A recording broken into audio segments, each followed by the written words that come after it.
What's the meaning of centimetre?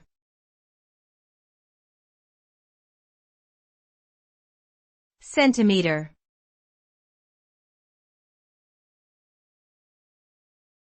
Centimetre.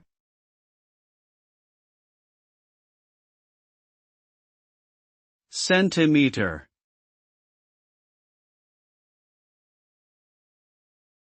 Centimetre.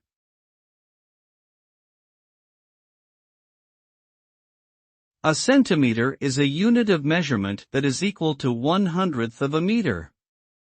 It is commonly used to measure length or distance in situations where smaller increments are needed than a meter provides. 1 centimetre is approximately the width of a fingernail.